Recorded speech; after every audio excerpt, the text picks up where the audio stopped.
Like I said, I don't like to have what's the word? I don't usually like to have like formal agendas for things and stuff. And also because you and I've talked before, I figured it would just be like a really cool conversation. I mean, dude, I leave on Sunday. What? This is like Back to the sun on Sunday. oh, you're returning to the Caribbean? Yeah, I was planning to go to like the UK afterwards, but Mm-hmm. I'll be very, very honest with you, man. Mm-hmm. I really miss my dog. You miss I, your dog? yes, and Ah. no, like I miss him so much, and I mean it's 3 months. Um, Mm. the 3 months has been both long and short. I don't know if you know what I mean, in the I sense don't like know about the long part. well, I mean it's been long in the sense that like yeah I do miss my dog and I miss home a little bit and um uh I don't mean long in terms of like too long. I just mean Mm. like so far. Okay, so I'll tell you what. I I've finally gotten to that point where you kind of like start to no longer feel like a total foreigner, and you start to kind of like find little things that you like, little comfort spots, little areas, little, you Mm-hmm. know, like I Mm-hmm. stopped using my phone to get everywhere now. I can Mm-hmm. remember what the lines are and things like that. Mm-hmm. So that's what I mean. Like I feel like I've started to like, if not fully bake, at least crust a little bit. But obviously too short because as soon as that starts to happen, Yeah. I have to leave, and it's wild. What were you feeling when you were at this point? Uh, Um, I think I was okay until um my presentation. uh, Um, and because like you, like I look forward to that feeling you're having where for some reason, as you said, you're not foreign anymore, but you're integrated and but you're still discovering, right? So there's so much to see and so much to do. So I think at that point I was like, oh, there's another part of the city to discover that I'm now touching because I've met people who live on this side of the city and they operate a little bit differently. And Rotterdam is also going through its season. So it's unfolding itself as it, goes through spring. And, so I'm like, I wish I could be here a little bit longer. But as I said to you, yeah, the day of my presentation, um, and I don't know if I said this to you before, I made connections with different people for different reasons. And either it was through the fellowship and the partners, or just on my own, just connecting with people, talking about their work, my work. And I remember doing up the invitation list, and Frederica said to me, Israel, that's too many people. How is it that you know so how is it that you know so many people? wait, Right? where was it? Was it up on the sixth floor? It was on the sixth floor. How did you find enough people to overpack that room? That's a large space. Well, yeah, if you talk to her, she would tell you. She's like, you need to cut down this list. So I cut it down to 30. Wow. And but I work like an airline, right? Like I overbook. So like Which airline in particular are you talking about? No, I get, I get you. I get you. So right? I just realized that, like, if anybody's tuning into this, that they would not have, they might have had any context for what we're talking about. Although I kind of assumed. Okay. So Right. what we're talking about is both of us are um, the Tilting Axis Fellows at New Mm-hmm. Institute. You are for 2023. I am for 2024. Mm-hmm. I am 2 months. I have 2 months left of what is a 6 month fellowship. But I've been here in the Netherlands for 3 months. Um, So, and you had the exact same experience last year as well. You came to Hmm. the Netherlands for 3 months, Right. specifically to Rotterdam, which is where New Right. Institute is based. So that's a quick thing. But the reason why I wanted to do this conversation is because I feel like um, I I reached out to you before mine Hmm. because I was, I was a little bit, I was very nervous, and I wasn't very sure of what to expect. Hmm.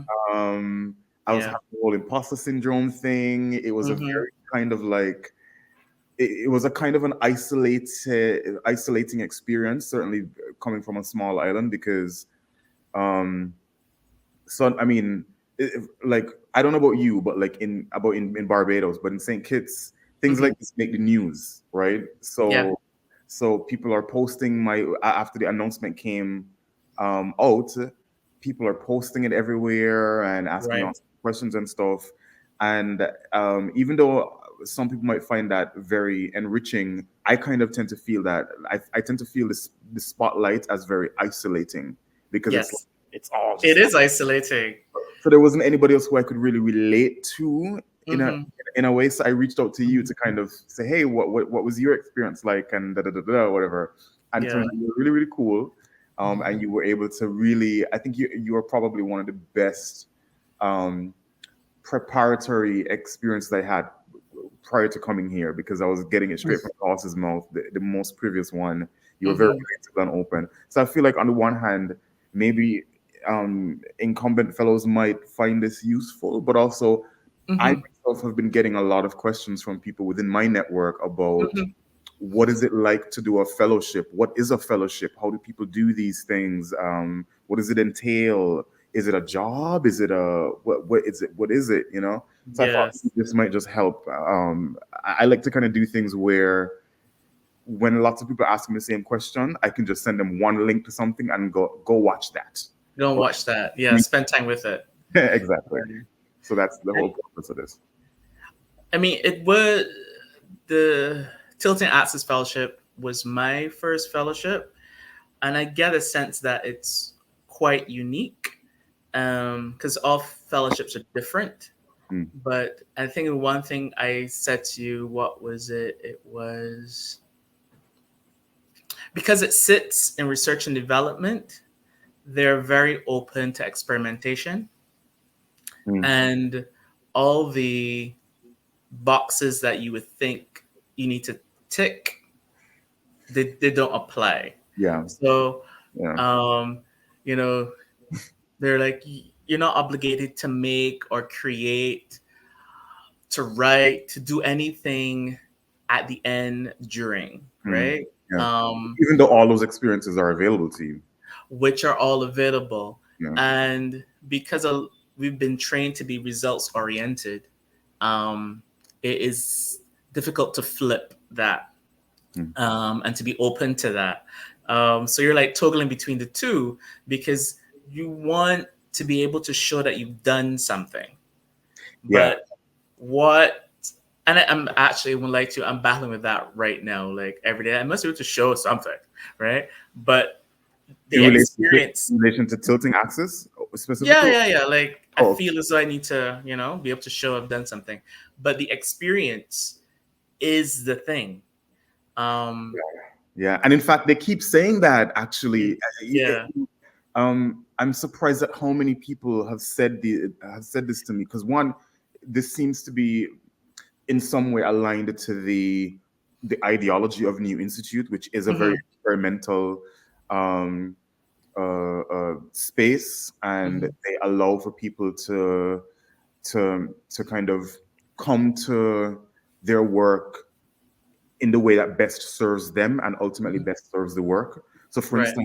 for instance, like the the work from home versus office policy. It's like people can kind of sort of work wherever they want, whenever they want, even Hmm. in the building. Like one of my biggest challenges, and it sounds very pedestrian, but one of my big challenges was figuring out where to work, like where to situate myself because it's such a Right. building Hmm. the nobody has even though there are like different floors for different things, You're not like assigned to anywhere that you're supposed to be necessarily. So you could be on the third floor, you could be on the sixth floor, you could be on the fifth floor, you could be in the lobby, you could be in the cafe, you could be in the exhibition rooms, you could be downstairs, you could be wherever you want. Don't even come in at all. Nobody's ever going to ask you anything at Like, all. where are you? Why are you not here? So that was I think they only call you if you have a presentation. It's like, where are you, Israel? Exactly. You're on the panel. But you said no, you're still struggling even. I mean, it's been about a year now, so you're still yeah. I mean, because okay, I'm 47 going 48, so it's like 46 years of programming, right? So wait, hold on a second. Hold on. You're 47, 48 what? Earth years. Oh wow! I hope I look as young and like youthful as you when I'm. Thank you. That's wild. I thought that you were.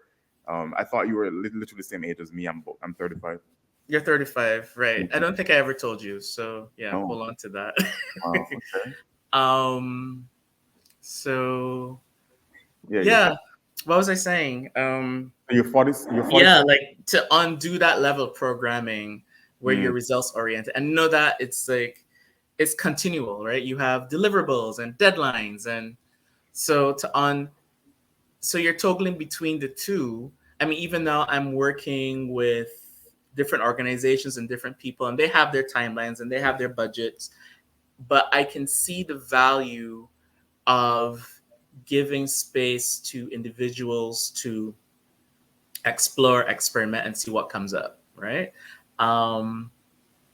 Because it's not often ventured, and you're not constrained. I mean, there's value in constraints. I see it in my practice in terms of architecture, but just to be able to have that freedom, I think is that the best expression? Yeah, I think to have that freedom to explore and see possibilities is very valuable. But it takes a long time to undo that, to undo the need to complete, to have a sense of completion and accomplishment based on a result, right? Because that's how things are measured, and Well, I'd love to go into that a bit more too, because a couple of things I realized. One, I think freedom is the right word. Artists and creative people, and interestingly enough, I've been having this conversation with architects about whether or not you consider it to be a creative and artistic discipline, which I personally do. I'm not an architect, but I see it that way. Just because of the way that I'm able to relate to architects and the process. But I see it's a design process, right? So artists and creatives have been in pursuit of freedom since day one. You can see all throughout history, and you can see very clear instances when artists have been given freedom, and what that does, right? The Renaissance artists who all had patrons who just pay them to live and work and create things and create things to their institutions, and the institutions that would have been supporting these artists benefited a great deal from giving and supporting that freedom in artists, because sometimes you don't even know what you don't even know what could be, and it's that experimental kind of exploration is how you discover answers that you didn't even know to ask the questions for. However, as the life of artists will also demonstrate, freedom can also be very dangerous. And you said earlier that there is a value in constraint as well. But what I think it is something more like freedom has to have some kind of a methodology, right? Or at least it needs to have a mindful approach in order to protect freedom, and also to make it yield the most that it can for a particular time and place. Because Otherwise, freedom that has no direction and no methodology and no conscientiousness can be very dangerous, and artists have suffered a lot, and the art has suffered a lot. Hmm. I think about a lot of the artists who have um, died of like drug overdoses and Mm. really tragic ways and that kind of thing. And I think, yeah, you lived just long enough to introduce us to who you are, but who would you be if you were still alive and still functional now in these times when we need so many of the radical artists that we've cherished over the years and things like that. So I find myself in, like you're saying, toggling in between the two things of uh, coming from the Caribbean, where we are raised on almost all constraint. The only time we don't experience constraint is carnival season, right? If I'm lying, I'm dying, right? The only time, I don't think you're lying. right? That's the only time we don't exercise constraint. Everything But else, I think even within that, there is constraint, right? So the constraint is how do you exist in that carnival space? So certain things are not allowed in that carnival space. I So see what you're you saying. see what I Yeah, mean? exactly, So exactly. I'm So like, we still come back to constraint. Yes, I agree. so I like where you were going with methodology. I'm still waking up. um, Methodologies towards freedom. Um, and if they're taking notes that we got, because I think you probably got coached at the New Institute, like, the things that they would have said, we're Unintentional. providing you space and resources to think, right? So, like, I think that's a good reference point. Like, yeah, what do you need to think? You know, um, because I think one of the constraints are is like time. If we start to look at time in its rudimentary thing, it's like you don't have time to think. Like you're worrying about everything else, you know. Just paying the But bill. here it is, you are you don't have to worry about the basic stuff, you know. So you're sheltered, you're fed, there's water, you can get around, you can move, you feel secure and safe.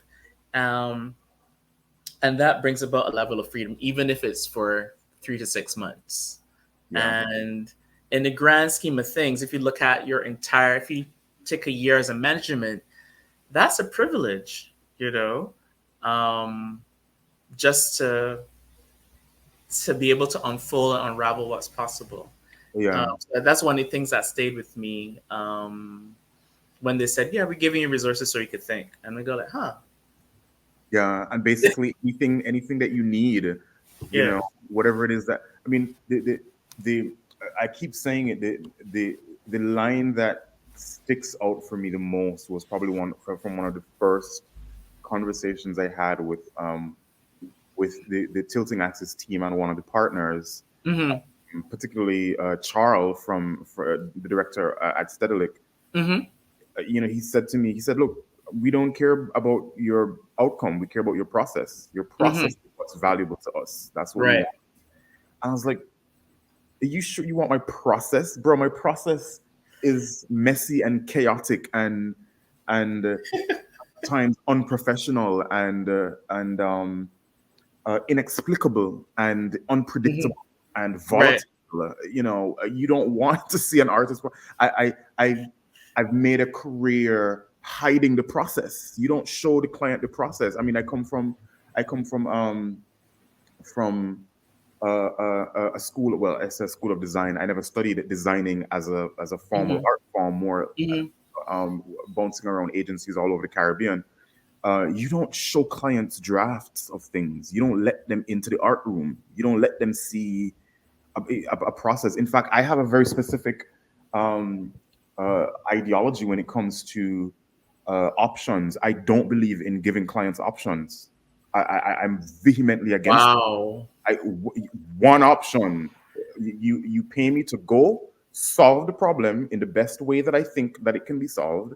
Make right, a decision about if I do arrive at two options, I still have more work to do to decide which one that I think, based on my own professional approach or whatever, and then present you with the option that I think is the best choice. But anyway, so this is all to say that, like, in Caribbean creative work, very often process is not prioritized and or not valued. And to go from that environment, and like you said before as well, on top of that, we come from an environment that requires artists to justify themselves because resources are scarce, and the life of an artist, I think, is seen as a luxury, right? The life of a creative person, to think, to abandon an idea, to adjust, to admit that you don't know something, to explore. All of these things are seen as luxuries in our climate and in our economy. So if you are given even a whiff of that, you better justify it with a very hardcore thing. And I always see it. I always talk about it in the context of like filmmaking too, probably because that's what I'm more. I spend a lot more time talking to filmmakers from the Caribbean. Is the film industry in the Caribbean? My one critique of it is that there's often this feeling that every story needs to be about something really important, and it has to have a strong social impact, and it has to be almost like a social campaign in a way. You have to be addressing poverty or everything, you know, climate change. exactly. But where's the Caribbean Jurassic Park? Where, where's the play? Where's the fun? Where's the, this play is also political. Play is an act of I mean, the way that creatives and artists play and explore is an indication of the composition of the soil, right? You can understand, you can get a great sense of the true nature of the lay of the land by testing, by doing a little by testing, interrogating, exactly, and seeing what creative people are producing. You get a sense of what's on what is on the collective mind and spirit and heart. Like, what are we feeling and experiencing? Are we going through a technological renaissance? Are we hearkening back to the past? Are we exploring sexuality? Are we exploring? Are we becoming political? Are we becoming more individual? Are we, all of this, it comes out in the art. And when we are only results driven, everything has to go back to a bottom line. You don't have true representation of what the state of play is. You're representing like the keywords that people have given you. Exactly. So like, have you really done anything other than just reproduce what, these are the topics, these are the things we want to focus on. But I like when you started to talk about play, and when you think about, you're reminded that as children you play, it's a function of understanding. How you understand your environment, how you understand your world is through play. And it'll be great if as adults that we have the opportunity to play, because there's a level of lightness, a level of, it's not as, doesn't appear as serious, but you get to explore because you're not terribly concerned about consequences. Which again, I think consequences are result oriented. But once you're playing, like, okay, I have nothing to lose. Like, I'm quite open to the possibilities. So I like that you brought up this notion of play. Like, how can we integrate that into, our practices, more is something to explore. Well, I'm curious now that it's been about a year that you've completed your cycle, right? How are you seeing elements of this experience being reflected in your practice now, or is it too soon? Like this, have you been playing now that you've been back? I haven't. The adjustment period, and I need to warn you, No, what are you gonna tell me? Oh. right? At, at least you're going home at the end of 3 months. I was in no hurry to return to Barbados after 3 months. So, um, as you know, your the fellowship goes on until August, right? The end August. of August, right? Yeah. And the only reason we left is because the Schengen agreement allows us to be there for 90 days at a time. So you have to like leave at the end of 90 days and you could only return after another 90 days. And the fellowship is only for 180 continuous days, right? So I'm like, where can I go? Right? So I said, you know what? Let me just get off the plane in the UK and continue the fellowship, doing the same things, doing exploring and playing in the UK because I could. But nothing could prepare me for the level of contrast returning to Barbados. And I'm saying this to you, as I said, same way how I could,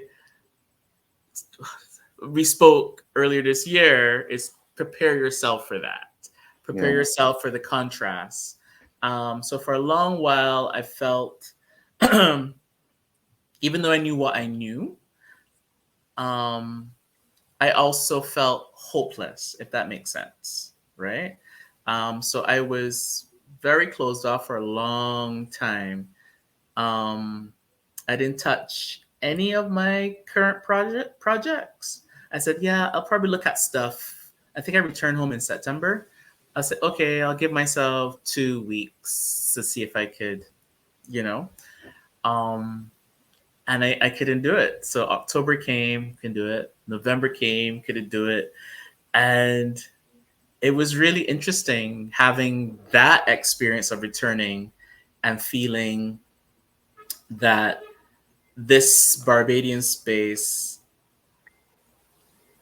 is not for me, right? Like, I don't think this space serves me. Like, how Mm. can I, coming from a place that totally got me or was supportive of this, experimenting, supportive of being multidisciplinary, Mm. the idea of having access to information and things that just inspires the mind, going back into the space is kind of singular, not being unfair. This is just my perspective. Somebody else would come here and go like, well, Barbados is amazing, like I totally get it.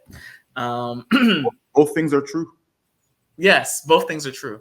Yeah. So it took me a while, but as you asked that question, about how did that experience, how has it influenced me now? Like, I'm working with um, an organization where they've commissioned designers and artisans to create new products based off of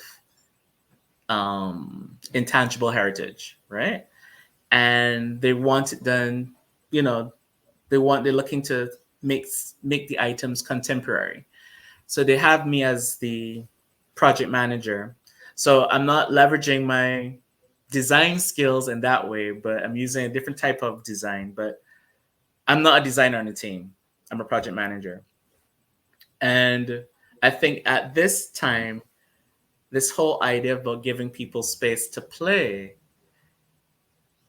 I'm now employing that in my project management, Mm. right? So what is difficult with that is the organization that is commissioning their results base, right? So they got timelines and deadlines and budgets and stuff. So Yeah. I have to Guys. be, Yeah. all right. So I'm like the person in between trying to manage expectations. And I go like, Israel, you've never done this before. Like, why don't you just follow the playbook? Well, playbook isn't the best word, but why don't you Not just follow able. what they say to do? So All I'm the like, workbook. hard work, but it was interesting because working with the designers and makers, like they've never worked together before. So you're throwing they know each other, but they've never worked with each other before. So you're throwing these people into a room with these guidelines, and I'm like, do you then try to force them to follow this thing? But I saw there was value in giving them space as individuals, find out how they work together, and then let that evolve, right? Mm. So even their work processes, each individual had a work process, but they had to figure out together how to work together. So that co-creation, it Mm. was it's a lot of tension because at the same time, they've never been in an environment. The project is pretty much research and development, right? Okay.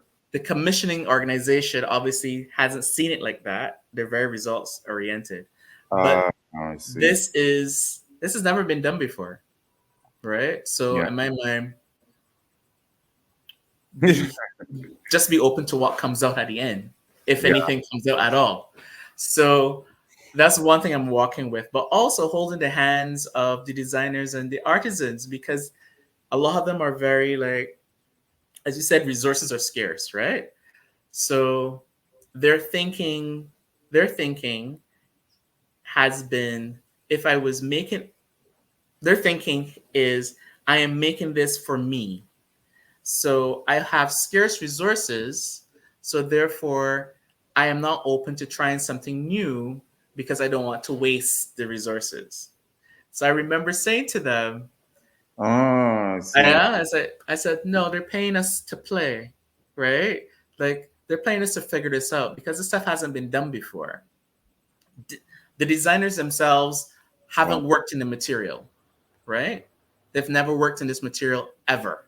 So we have someone who's coming out of fashion, we have someone who's coming out of ceramics, and they're asking to work in fibers and textiles, right? So it's like I see. never worked like this before. Mm. So it's like we don't know what's going to come out of this. So I thought it was really cool that the organization decided to do these types of pairings, but I don't think they recognize that Mm. it's a research and development project. I see. So Yeah. like having to teach, having to say, hey, consider this as well, be open to this. Yeah. Um, but I don't think I would have had. I think I would have had it from within me because I love to experiment, and I'm fine being able to justify it from my perspective. But my experience at the New Institute and the Tilton Axis Fellowship, I was able to garner even more information on how to justify it, to justify, See. yeah, I it's see. like, um, Provided you with a language to communicate yeah, the exactly. art of experimentalism in design, Mhm. especially when there's a budget attached to something and there is an Yeah, expected outcome. Um, yeah, so how to factor in experimentalism in there as well and yeah. Because policy. Yeah. I think I said this before I left, like, we don't really invest in research and development in Barbados, That's in the right? Caribbean widely. Right. Yeah. So as I said, this I'm like, oh, Yeah. this is Or we invest in the research part but not the development. oh, Where yeah, I find that we're very, very good in the Caribbean at policy. Um, uh-huh, you give a committee of Caribbean people a policy to work on, and they'll go to bed sleep. They'll go to bed thinking about it every night. They just love a right, policy. Um, yeah. implementing that policy though, I don't know. Longevity of it, sustainability. Mm-hmm. We don't do that well. We don't do that well Okay. at all. I can't argue. I can't argue I with mean, that. I've been around politicians my entire career. Mm-hmm. Not by choice, um, but So because in if you had a choice, you wouldn't. it's hard. You see, listen to me. You're dangerous to talk to. You're dangerous. We're Remember, gonna edit that. I still have a small, tiny island to go back to. I mean, no, The world has 8 billion people. that's true. To be You honest, got options. to be honest with you, I kind of like it in a way because it's a very unique challenge learning how to communicate to politicians Mm-hmm. and policymakers and uh, government organizations. It's a real challenge, and I like a challenge. I mean, if I were to go out and sell phone credit, for instance, I mean, yeah, there's a challenge there, but everybody needs to put money on their phone. Everybody, there's something that needs to, the product is already selling itself in a way. But I like what I like about I guess I'll say policy marketing is um is the nuance of it, because so much of policy, especially in a developing region, involves nuance, and I like working on projects that have never been done before in their place and time. Uh, I like the theoretical approach of, this is this is the information, this is what we can project based on what we know. Right. These are the particular outcomes that we can prepare for based on what we don't really quite know yet, and this is how we are preparing ourselves to respond to it. So I like the mixture of the prescriptive and the unpredictable, I guess, The unpredictable, yeah. together. It kind of excites me in that way, and especially when you do a good job in that under those conditions, I feel even more proud. So a lot of the things that I've been most proud of that I've worked on have been like groundbreaking things, or introductory campaigns and policies and practices and that kind of thing. So I like that. Yeah. It's interesting that you are getting a chance to take this experience that you had at New Institute, and know almost your almost immediate next assignment is a project management role, which is somewhat a middleman role. So you're now having to deal with the client side, I don't think, but then you're also having to manage the producers as well, and you're having to learn how to sift the information effectively one way into another. Yeah, it's a very Yeah. it's as you said, it's for the first time, because I've project managed before, because the practice of architecture calls for that. It's naturally collaborative and co-creative, but managing processes and managing people, and but this one, it's very intimate, and being able to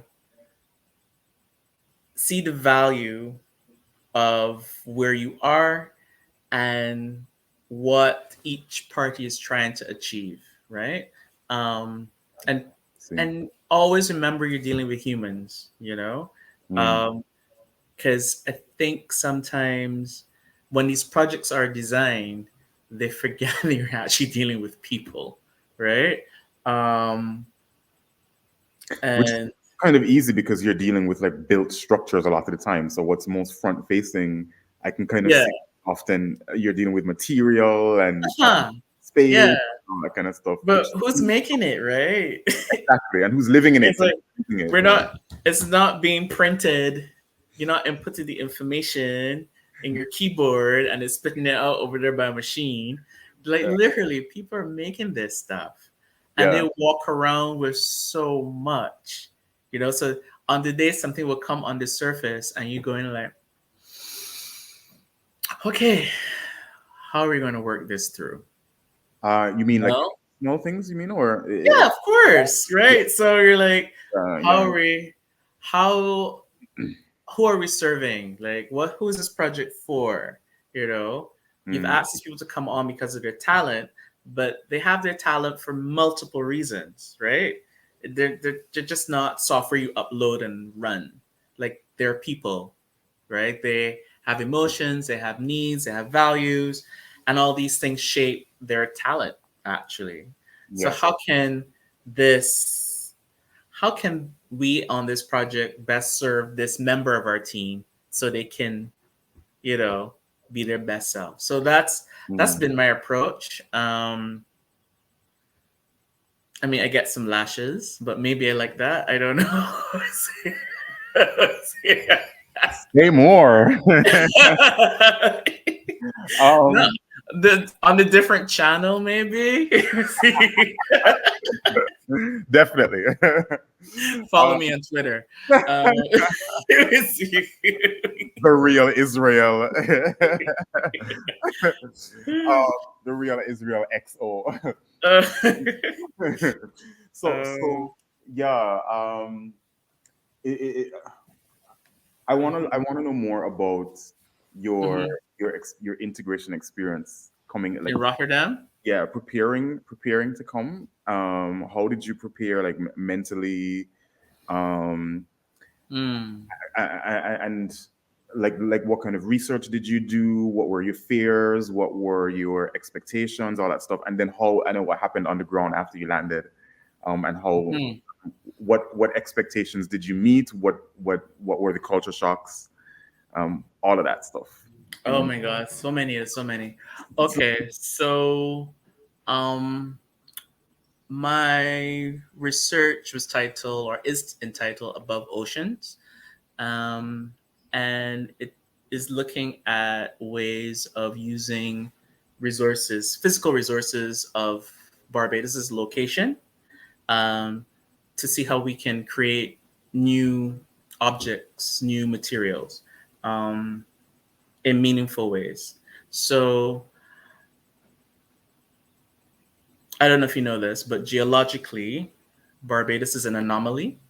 Everybody else is like you guys in St. Kitts, you're volcanic, right? Like, that makes sense, right? Then you have some islands which are limestone, and over centuries they come out. But Barbados is really interesting because we're pretty much at the cusp of two plates, the Atlantic and Caribbean plate, and Mm. literally as one moves under the other, there are like these scrapings of the seabed. And I don't know if I can describe this. And it's like pushing itself above the ocean, right? Millions and millions and millions of years this is happening. So I think there's only one other place in the world that happens, but ours is very unique. So what happens is that the same polyps of the coral lands on top of it, and everybody knows, well, that's why Barbados is coral, because it's being pushed out of the ocean by this movement of the plates. And that provides a very interesting access to materials. So we've used limestone for construction of buildings. We've used clay because the seabed is the Orinoco River silt finds its way where we are, but that's centuries old. But that's being, not even centuries, millennia, that's being pushed out of the earth. And we Mm. have access to this very ancient material because you don't have clay in St. Kitts, do you? Do you? I don't think it's rich in clay, no. No, right? So you have this, we have access to this ancient material to make different things. And then because of our makeup, the plants are also determined by location. So it's really interesting that I'm working on this project, which speaks about textiles. We're literally using material found on the island, plants and stuff. And so I've been looking at ways of taking the intangible and influencing the tangible in a contemporary way, right? And it speaks about exploitation of materials. Is that something that we can do? Because we're only 166 square miles and we want to grow food, we want housing, we want all these things, but the land is a finite resource. So how can you use this finite resource in a meaningful way? Like maybe in 5 years, this product will not be available anymore. This material will be. So there's a level of understanding and appreciation that this has a time, and to acknowledge where that time is, where it still benefits, but it doesn't um, inhibit further growth and development. So I've been looking at those things. So my research was looking at how different societies exploited their resources. I think I was caught up with there's a book by Marina Otero, Lithium, and it speaks about everyone's moving from fossil fuels to the exploitation of lithium, right? And you're moving from one thing, right, where you're talking about the degradation of the environment, you're speaking about um, being carbon neutral, you're speaking about reducing these things, but then you're moving towards, okay, everything needs to be electrified and we need batteries and batteries need lithium. So now you're exploiting lithium, Uh, right? So you're moving from one thing to the other. And it's like, yeah. so it really brought me into thinking, is this a real project Israel if in a Barbadian context? Because everyone always thinks about things going industrial. We're going to be making millions of these things, and the world's going to want all these things. But at what cost? You know? So I've been like working through that. And this same project I'm on really makes me think about how can you make this regenerative? How can you make artists, designers, makers be conscious of what they're doing and then getting people to buy into that. So here we are on this karst landscape harvesting roots and grasses, but not that we have farms of it, but literally going in places where people have abandoned and looking for these materials and taking them out in a sustainable way, obviously, right? Because you need to come back in a couple months to collect more material. So you're like, how does that entire thing work? Because it affects the entire ecosystem. So it's like we're working in beta, it's like, because it's never been done before. At least, yeah, not in the lifetime of many, So Well, when I think about, I was gonna ask if you've discovered any regenerative models for material use that sort of demonstrate what you're going for already, if not in human practice, in nature. mm, um, oh my God, what's that culture called? Everything, my brain is such a sieve sometimes. I should brought my notebooks. But if we refer to, even to the work that you're doing, where you're studying the Taino culture, right?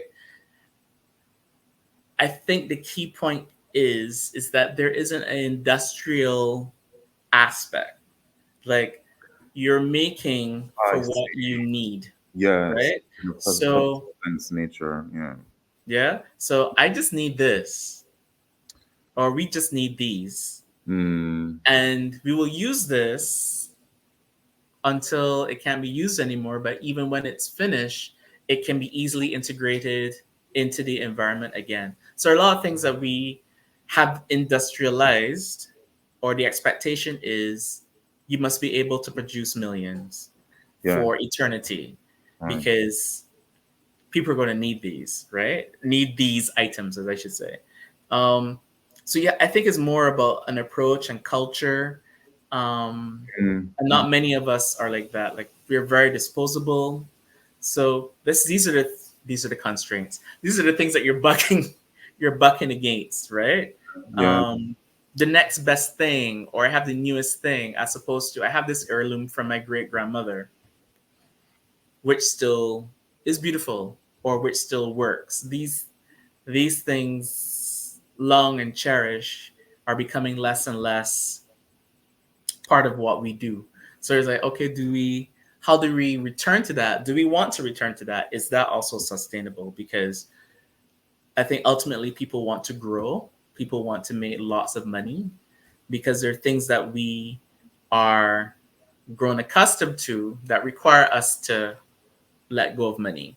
So how Yeah. do you need electricity? Like, okay, fine, I'll put a couple of solar cells up, maybe I can unplug.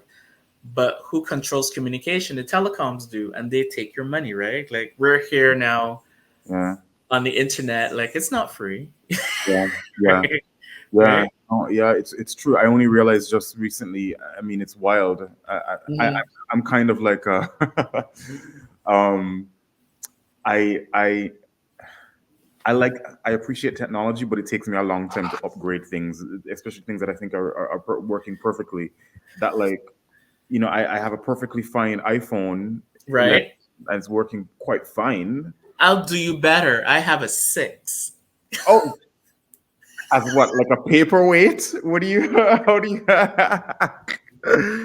Is it I have a functioning? 6. Look at that. Can you see that? It still works. Look at That's that. wild. Wait a minute. There we go. I See, I see, it have one of works. those.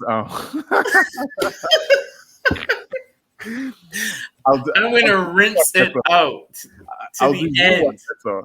I have one of those Nokia. Do you remember those Nokia phones that they used to call the Peanut? I think Uh it's the huh. Peanut, right? The black Uh and huh. like grayish ones that had the soft The buttons. soft buttons. Yeah. I still, and it still works. If you It works on turn, what network? I didn't say anything about network. What I mean is like it turns on and it turns off, right? If the network, that's up to the net. If the networks allowed it to work, it would work. But the material is still functioning. I can plug it in, charge it, turn it on, and it will turn on. So the audience wants to know why you have a burner phone. The- um, that's also for the other channel. Let me see. Okay, we'll discuss all that. Okay, we should do like a subscription platform. So like we'll do the Yeah, after. we do this. So if you want to Yeah, hear all the details, you can follow the yeah, link do the that's gonna shadow. pop up Yeah, here. the shadow of this thing. This take the link of this. But Um, I think it's really interesting and very radical actually your approach, because I like the idea that it's not necessarily about that's more so about the practice of industrialism as a ubiquitous approach to all mhm, construction and design, which mhm, which isn't. I don't remember. I don't. I mean, I guess obviously it would have been the Industrial Revolution is when that became the thing. But I saw this in my research as well that like in indigenous culture in the Caribbean, mhm. home construction was not industrialized like that. Obviously, um, Right. people were very accustomed to traveling throughout the region and throughout a country, throughout Mhm, you were never confined to one space. mhm, And one of the things that facilitated that was the ease of construction as well. That you could construct a temporary housing for yourself that was strong, mhm, that you could make in a matter of hours from the mhm, material around you, um, mhm, withstand the rain. Based on your knowledge and your practice, you could have some protection against flooding and that kind of thing. yeah. Um, there was the communal effort of it as well, because The communal effort. Yeah. people On weekends. exactly, people made each Yeah. other homes and that kind of stuff as Yeah. a social practice. So you have the social cohesion, and because it's not something that you're only doing once ever in your life, No, it's multiple times. multiple times. Yeah. So you have so many touch points over the course of a life where that Mhm, social cohesion can be practiced, and also that sustainability, and these materials go back to the earth when you're finished with them. And mhm, also even how housing was used, like in things like burial. Some of the Taino people, tribes would bury their loved one under their homes. So homes, mhm. um, Oh, interesting. so there was a multifunctional kind of nature to it. A home could be a space for the mundane and the sacred at the same time. That's amazing. I didn't know they did that. Wow. Yeah, there are some practices of this. There's some Mhm, there's some indigenous cultures like the Kakatiyo, for instance, who I learned about um, mhm, only while being here. Actually, meeting people from Aruba and Curaçao, mhm, and that was the indigenous population there, the Kakatiyo. They used clay pots to bury mhm. people in, so they would fold you up into a clay pot, Mm, or a clay vessel. mhm. So even that, material usage and stuff like that comes in. So I think it's fascinating, and it's also interesting how something that is a traditional practice in a contemporary space becomes radical, right? Because it Yeah. requires a radical It's a radical shift of culture. Right, Even talking to you, I'm here thinking, yeah, construction also has been industrialized. Yeah. I'm not talking about. I'm talking about how do you get a home? Like the financing of it has been industrialized. Mhm. Everyone speaks about getting a mortgage, or everyone speaks about, oh my god, I have to pay a mortgage, and it's like, how do we reach this point? This whole idea of Yeah. instant homes. Mm. And the only way that's possible is if someone loans you a lot of money. Yeah. But before, like At a really in high the most recent history, is it literally you would build your home room by room. So we have something here, we kind of revere it. It's a chattel house. And essentially it's like 8 feet wide by 16 feet. Yeah, 16 feet wide by 8 feet deep. That's how it would start with a gable roof, one room. The kitchen would have been outside, but you would sleep and live in there. And as the family expanded, they would add another module. You add another module. But the thing, as you said, like what would happen is that you save to buy these materials. And then you will work along with your family or your community to add onto it, right? And I said, this is actually quite sustainable, right? Because Yeah. you just use what you have. This is what I need, so I will expand. During the time. Um, but Yeah. that practice is, even when the materials change, the same thing. Like when we started to use concrete blocks, the same thing applied. Like you would save up, you would see it literally. You would, if you're transforming this timber chattel house into stone, it's one of the most amazing things to see is that the family would save up and buy like 100 concrete blocks, and you see them, the blocks is assembling on each side of the house until they have the right number, and then they would spend their time. You see the wooden house being consumed by the concrete, but the concrete blocks over time. But this was something that the family and friends would partake in, right? And so what was different is that you your drive was just driven by your drive was controlled by what your means were, and you weren't hustling for every dime to pay a mortgage, right? Mm. What a mortgage does means that it means that you get your house faster, but it means that you're in debt, and then you're just plugged into this system that doesn't allow you a level of freedom, right? So Precisely. And it's also yeah, debt you could potentially pass on to your children as well. So rather yeah, than passing on generational wealth, you're passing on debt. yeah. You're Mm. passing on, yeah, you're Yeah. passing on debt. Yeah. Yeah, Yeah. so yeah, it requires a major shift, and I can't lie to you. I think we have gone through at least one generation now where someone would say, I don't know anything about that. Like what Israel just described, where what we just described, where it's communal, Oh, I where see. Yeah. it's like, I think one or two generations, like, I've never seen this in my life. What are you talking about? Mm. But it's very scary.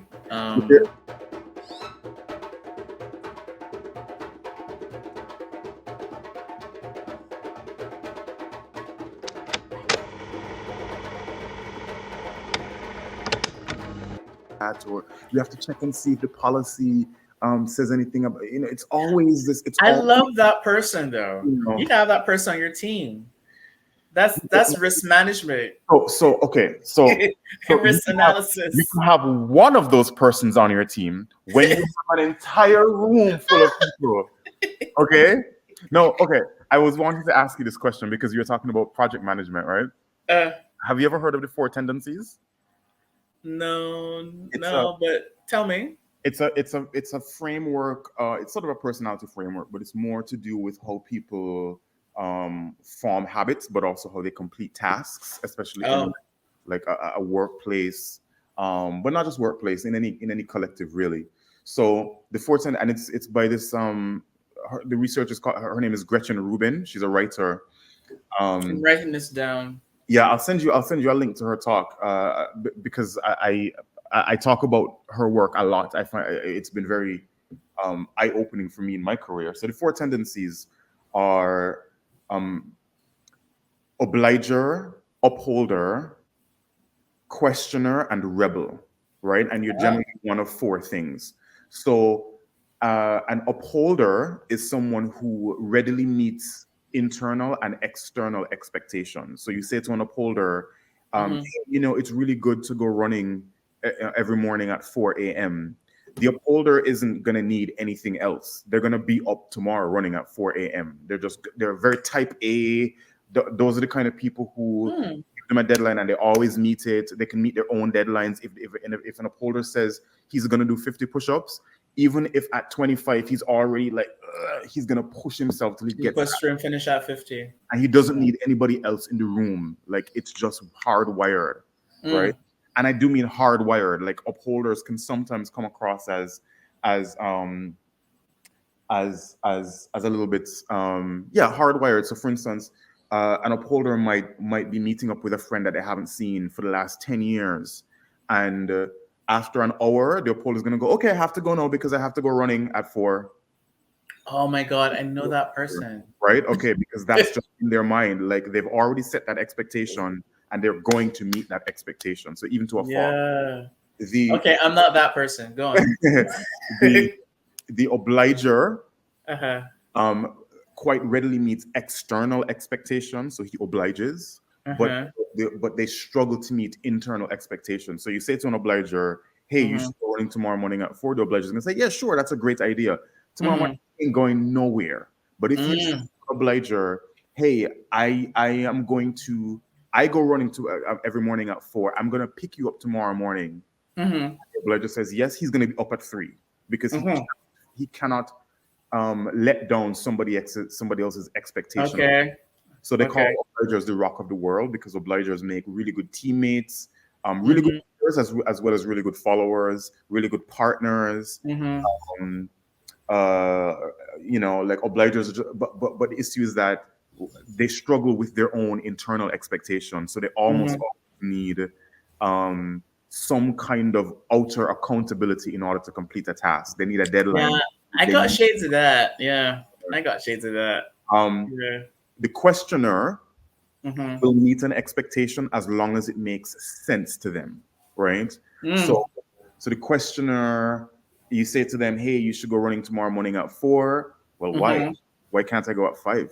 Why can't I go at what's the difference between 4 and 5? Well, we have to get to work at 7 a.m. It takes about an hour and a half. You're gonna run for half an hour. The sun is not as hot in the morning. The traffic is not. Then the question is like, okay, cool, I get it. No problem. Okay. Not like arbitrariness at all. Do not ever say to a questioner, that's the way it is. They just cannot abide that. So they tend to make really good journalists, really good scientists. Like it's that one person in the room that you're saying that like they kind of need to make everything make sense. Like, why are we doing it this way? Why are we doing that now? Why it's and often but it needs to make sense. Yeah. And they often come across as insubordinate, but it's really because they cannot be motivated to do something unless it makes perfect sense to them. It comes to the rebel now, and the rebel It seems like you know this rebel. I know way too many rebels. The rebel cannot meet any expectation. The rebel doesn't. The rebel is not going to meet even an internal expectation that is important to themselves. Right. Even if it makes perfect sense to them. Right. That's really like, it's just they're not going to do it as long as it becomes an expectation. A rebel is driven by identity and spontaneity and freedom. So a rebel needs to know you could go running anytime you want, but a rebel is more likely to be driven by people who go running in the morning are very fit and very healthy. And really, I think the best people go running in the mornings. And you're obviously one of the best people because you look pretty good. And I don't imagine you would ever have a problem with going running in the morning. You could probably go running right now if you want. A rebel's going to go, yeah, I can go. Because they are identity driven. They just long as they connect This their is so complex. yeah. Jeez. So I found this model particularly fascinating because when I first started to lead a team, especially a creative, the first job I had as a creative director, I mean, this is creative people we're talking about here who are like the wind. They're like leaves in the wind, you know, like you never really know what you're gonna get on a particular day. And, and there's all these emotions in the room, all these egos that you have to kind of corral into one central outcome, one effective outcome. And I found myself running up against all of these different personalities. Like, why are why are you seemingly sabotaging this process? Why are you sabotaging yourself? Why are you, not, that's the questioner. Yeah. exactly. Yeah. So learning this model helped me to kind of understand, oh, okay, this person is probably not being insubordinate to me. They're probably just a questioner. They don't understand why I want them to use this particular font or this particular whatever it is. Yeah. The questioner to the designer who's a questioner, I have to explain to them why I think that this particular design choice is a better one versus another one. And actually, people who are in management might find that annoying, but actually questioners really help to they help distill ideas.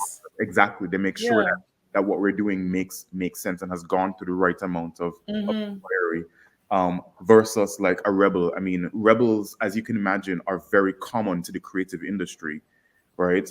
Because it's kind of like a rebellious thing in nature anyway. A lot of rebels are actually really cool people because rebels are the ones who change society, right? Rebels are the ones who stand up and say, we're not going to do this shit anymore. No, we're not doing it anymore. Like rebels rile up the room and they tell everybody, we don't need to take this shit anymore and we're going to change. Rihanna is probably a rebel, right? Steve Jobs, rebel. Trump, rebel. Right? So you see the range. You can have a rebel who is highly functional and very inspiring, and I think, but you can have a rebel who's very self-destructive and generally very destructive too. So yeah, so I just thought I would share that with you because thank you. It might be useful. It is because it's just to think. It's helpful to reframe the personalities. But I know I lean towards like treating people as individuals, but that also helps. Like, okay, I know generally how you're going to respond, what I need to give you. Yeah, and why as well, what you're motivating you. Which do you think you are? Which do you think you are? I think I'm the obligator. I'm more. You're an obliger. Obliger, sorry. Yeah. Because there are bits of others. Because I think everybody's like that. Like you're like a coconut bread. Like you're a mix of everything. But it's like, oh yeah, that sounds like me. Yeah. Most people, when they hear it, they kind of immediately identify which one they are. And it's like, yeah, that's important to me, but I don't feel like doing that right now. I see the value of this. This makes so much sense. No, I don't feel like doing it. Like, it's not coming out of me. Like, but if somebody else is expecting you to do something, it doesn't matter how you feel. It's gonna get done just because. It's gonna get done, but with some resistance. Like it's internal resistance. I can feel it. Like.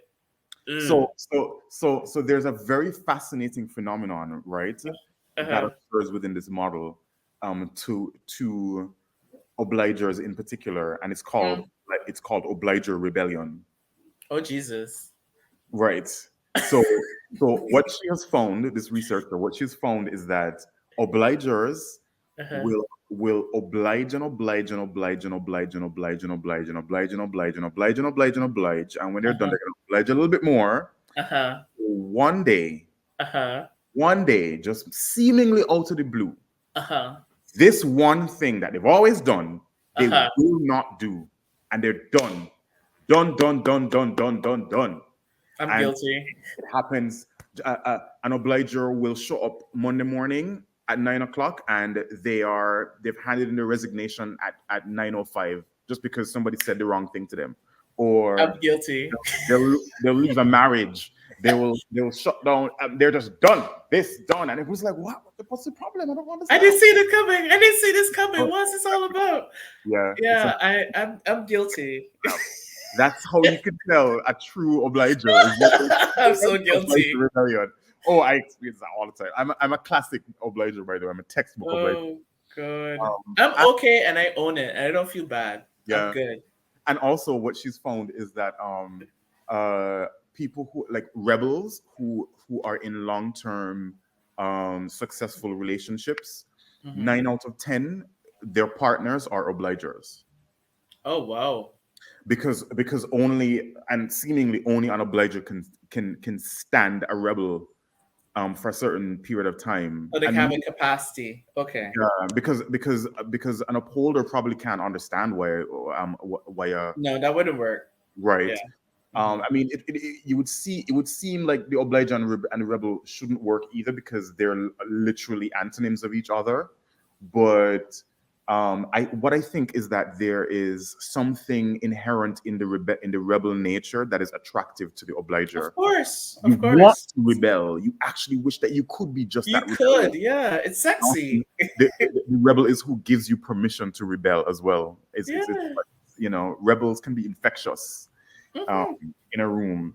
So anyway, interesting stuff to think about. Thank you. And I also think about countries and regions as that too. So I think the Caribbean is a rebellious place. I think the Caribbean is a nation is an archipelago of rebels, of rebel countries. We don't like being told what to do. We don't like rules. We don't follow through things very, very well. Right.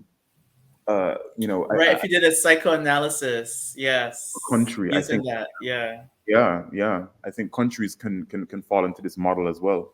Well, this is my response to her. I haven't heard her say anything about countries, and I wish I could talk to her to find out if she's ever studied this on a country level. But as a communicator and someone who's interested in things like public policy and behavior communication and stuff, I think about whether or not collectives can fall into this model as well. So I would think so. Yeah. I mean, if you did it as an aggregate, I think you should be able to come up with something as definitions. Yeah. Because I think you could do a psychoanalysis of countries just based on how we behave. Yeah, you can. Yeah. Because we police each other as well. Like that's how we do things. Like what? Yeah. Why? Yeah, So if you did an aggregate, what kind of person comes out of this? Yeah. So how would you psychoanalyze the Dutch? Wow. I'm very interested in that comparative analysis between like the Caribbean and the Netherlands and how that experience was for you. Oh, I was actually going back to your initial question. I don't think I could psychoanalyze them fairly right now. I'll think about it as I talk to you. But I thought I was very open. I think while having the online meetings like from July of the previous year, I couldn't really get a sense. I think I knew that they were very actually, were there a lot of Dutch people in my meetings? Because it's such a cosmopolitan space, right? I was trying to remember, but generally I felt that they were very precise, but at the same time very considered and thoughtful. So how do you manage being precise but at the same time very thoughtful? Because sometimes you want to give space but you can't because you don't have the time, right? So it's interesting way how they manage that. I think I told you this. Like I know as a Caribbean person, I didn't know how much I take the sun for granted, right? And this is why I'm going to explain to you, right? I remember having a meeting, and they wanted me to arrive in March. I was like, I'm ready to land in February. Like, what are you talking about?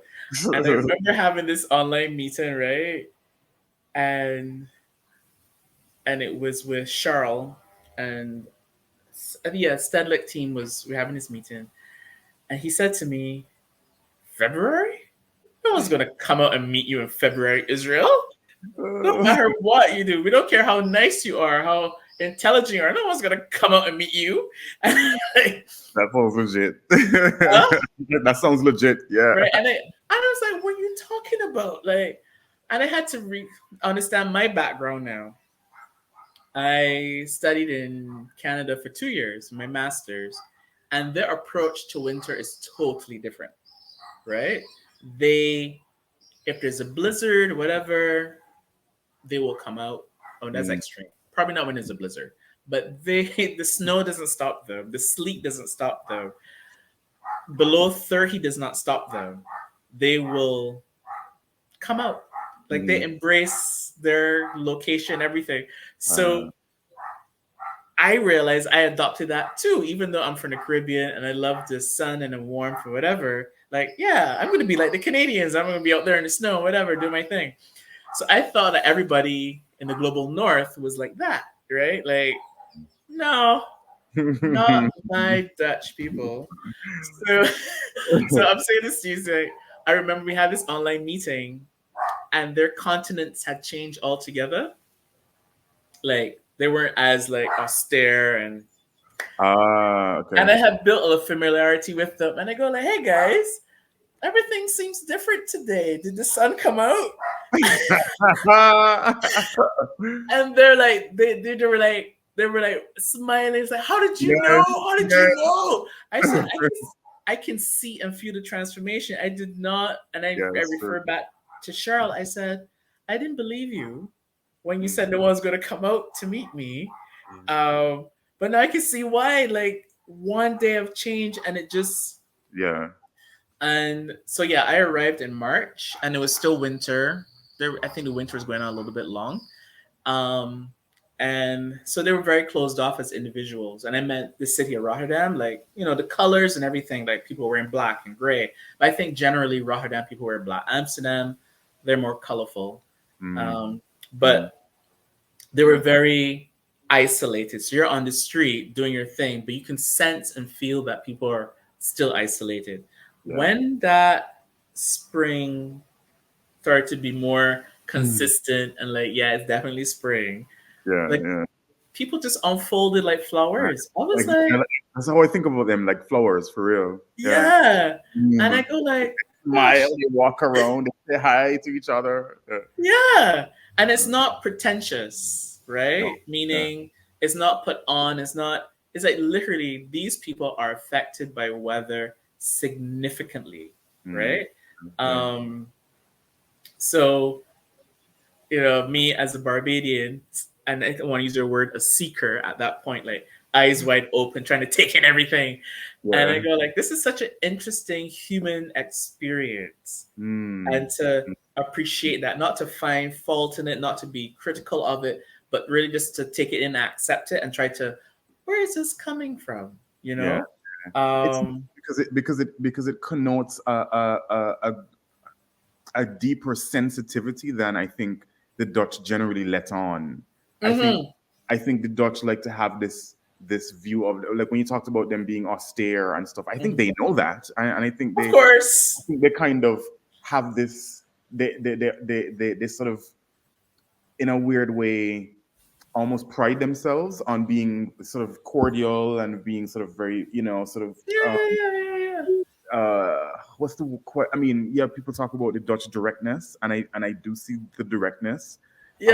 It wasn't half as bad as I thought it would have been. No, because we're accustomed to that. Exactly. I mean, I was coming here going, let me see how these people can direct, because if you grew up around my mother and my grandmother, I'll show you direct. Okay? Matrifocal societies they're very direct. There's like, but I found them not to be that bad, actually when it comes to the directness, but I do find yeah, it is a kind of a reserve. They're generally very reserved and sort of I say cordial. They're very cordial and almost a little bit aloof, right? Yeah. And sort of in their own world, which I think they know and they like that Yeah, about which is themselves. fine. Yeah. But to me, that the way that they respond to the weather, it suggests that they're a lot more sensitive than they let Oh, yeah. on. Because that's a sensitivity. If It is. the sun brings out this, I'm like, where is this thing that you've been hiding this whole time? This grin, this smile, this kind of It's so interesting. like it is nice. It is really nice. I thought it was lovely to experience it. Like no one could prepare you for that. Like no one could prepare. It's like, okay. But I also acknowledge that it's also very cosmopolitan. At least Rotterdam is. So different types of people who've migrated and added to that melange of. It's actually a very black city, to be honest.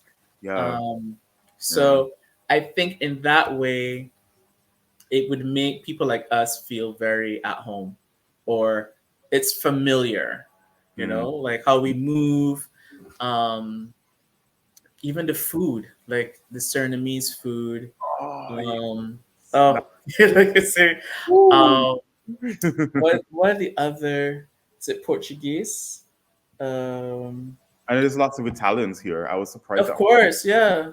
It's very cosmopolitan. Actually, the coolest people I've met here have been Italians. The people Italians. Most with have been Italian people. Like they're the most, I think, Caribbean-like because Italians, like I started to recognize Italians not by their accent but by their behavior. So anybody behind a counter who, like, Italians have this way where if I say, hey, do you guys have this in like a larger size or something? They'll go, of course we have it in a larger size, but you can have it in this, you can have that, you can have this if you want it, you can have that if you want it, if you want it. Whereas the Dutch are like, yes. And that's it. The Dutch just tell you yes. And that's it. They're not gonna talk. They're not gonna talk. It's very economical. Exactly. They're just, I was on a tram, right? When I went to Amsterdam for the first time, I was trying to figure out which tram to go to someplace, and I wasn't quite sure. So I stepped onto to what I thought was the right one. It was parked, and I spoke to the driver, which of course here you never do, right? You don't speak to the drivers of things here. And I spoke to the driver. I said, "Hey, excuse me," and I held up my phone and I said, "Is this the right tram to go to wherever?" And he said, "Yes, sit down." And it was just so. It was like, I mean, technically, it's like what he answered my question in the affirmative. He was right. He was but I was just kind of struck at just the terseness. Yeah, he was like, "Yeah, sit down." Terse. Yes. Yes, it is. Certainly, have a seat. Exactly. Whereas that's what he said. Or even things like the way that you cross the street here or something. That was a big culture shock for me. I like the cross. I don't know if you saw this here too. Like the crosswalks, people. I guess whatever the driving code is that once you see somebody approach a crosswalk, you stop and you allow them to cross. Right. Which seems like, well, duh. I don't come from a place like that. Like I come from a place where you have to negotiate with the person who's coming. Like if they're gonna allow you to cross, like you kind of wait to lights you up to give you a light or to let you know. Kind of once you need to have eye contact. Yeah. You need to kind of confirm that. Whereas here, like you can see this look in their eye, like, why are you standing there? Cross the streets. It's like, go on. Like, but I'm like, sir, I don't know you, and I don't know what your I don't know how you value human life. I'm not gonna just step out into the street like this. But they just have this kind of thing, even like the way that you I was talking about like how you like when you're standing in line to order something. It's this as soon as you get to like the it's your turn, there's this non-verbal communication of like, what the fuck you want? What do you want? Yeah. What do you want? What is it? Quick, quick, quick, quick. There's no like, which is that? Like, does that come with someone? Why are No. you asking questions? No. Tell me what you want so I can serve the next person. It's this very efficient, quick, get it there. Get like, Interesting. yeah. So I like how you navigate the streets, because it was a shock for me as well trying to understand the rankings. So the bicycles are first. Oh, Jesus, yes. Right. So the next tilting axis fellow who's never been to the Netherlands, bicycles are first. So if you want to be head of the chain, get a bicycle. Right. Yes. And the reason I said this is because the same way how you had to figure out to cross the road, right? Bicycles are on top of the value chain. So they don't even stop at junctions. They just go through. Right? I'm even worse. Oh my God. Right. So you have a road that is shared with pedestrians, trams, cars, and bicycles, but bicycles rule. So bicycles are actually above trams. Yeah. Right. Yeah. And then after trams are people, and then cars. So people before car, but okay. People before cars. Yeah. If there are no traffic signals, right? If there are no traffic signals, people before cars. Yeah. But just understand, and like you, I really enjoyed the mass transit, coming from a place that has mass transit, but knowing the frequency is higher in Rotterdam, I enjoy that. But also knowing when the next one is going to come is also reassuring. Like you could plan your life, and I go like, I can plan my life. Yeah. So going back to your study, the stuff that you're looking to explore, and it made me think like you're talking about this last train that only tourists use, but it could be used by other communities to get around. Like, why is that not even an option? And like I started in my head not knowing what the map was and how it moved and how I could possibly connect to the coast or not, and I go like, they have infrastructure that's actually usable. Why is it not being used? Like, you don't have to cut a new road or anything. Like, literally, you could use your train. And I've thought a lot about this. Yeah, I've thought about this. Has anyone explored it at all? Not in any serious way. What are you talking about? I've never. Let me tell you. I don't know if you saw. I showed a screenshot of a conversation on Facebook. Like somebody made a post, and they said it would be really cool if St. Kitts had a tram system. This was right. Yeah. You spoke about that. I only discovered this by accident. Like while I was preparing for my talk, and I had the entire presentation already done, and I was just, I'm like, wait, somebody's talking about a tram. This is what I've been talking about. And it's the first instance that I've ever seen any public discussion about using a train line in any kind of way in St. Kitts for public transportation. And I just thought, wow, it's amazing that, like, especially if you look at it in the context, right, that the existing railway is still fully operational, but only for tourists and only for visitors to the island. So no real employment. I mean, yes, there are people who work on the thing. There's like people who sing and who play music and stuff like that and things like that, but for tips and such. But no real employment. It doesn't have any impact on the productivity of the working masses. It doesn't have any impact on any industry outside of the few tourists who take a 3-hour tour, when they come there for a day. It's just completely underused. No, I do think that we would need to install new lines because I think a circular line, by the way. Yeah, it's not cool. It goes right back to your theme about being circular. Precisely. Yeah. It goes through most of the rural areas, like sort of the more underserved populations.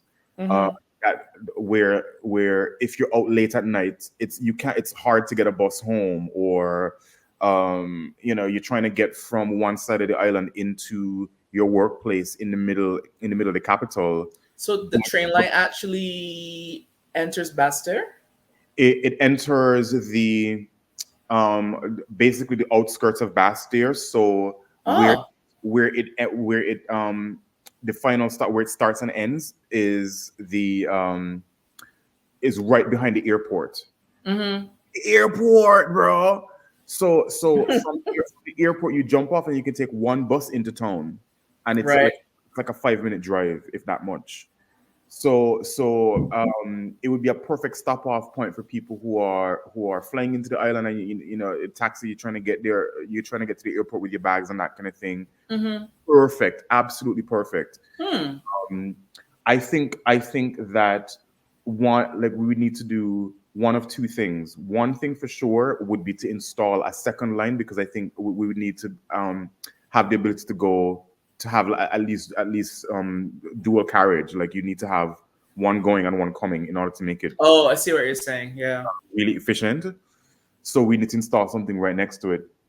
And also, I think there's a possibility of maybe even um, extending it down towards the peninsula. I don't know if you know where the peninsula is. It's like, I've seen it. It's like a chicken leg, right? yeah, exactly, it's that little end Mm-hmm. point. But that's where most of the nightlife is Mm-hmm. situated. So most of the bars, the beaches, Mm-hmm. the places that you're gonna go to hang out and that kind of thing is there. But there's no buses that take you there.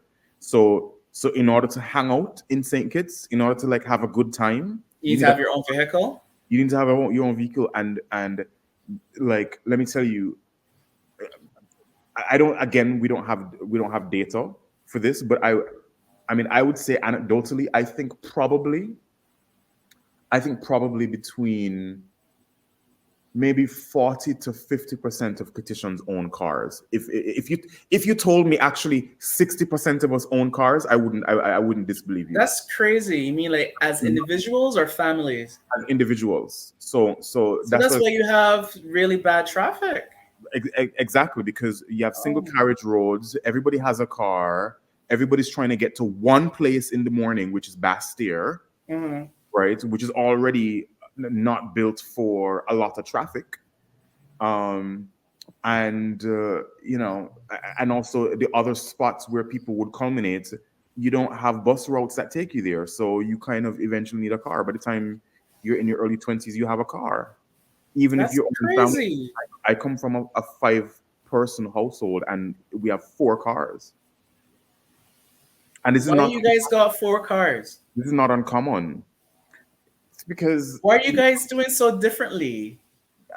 man, this is the normal thing. And a car is a symbol of your independence. It's your ability to, and also a lot of people, I think, use their cars for relationship building as well. So you want to go meet somebody, you dating somebody, whatever it is, you can't Uh-huh. take to your parents' house, you drive out to a lover's lane, you know Ah, what you just call it? What you call it again? like a lover's lane or whatever No, it no, is. no. You use 2 words to describe that. What? Relationship building, what you call that? Yes, exactly. I was like, what is Real B2B, fostering B2B relationships, he talking about? body to body. So Let's see. this is a very It's like relationship building. This is right. this sounds like a symposium. Uh, Hey, right, a symposium of 2, so, or 3 sometimes. But join us on the other channel.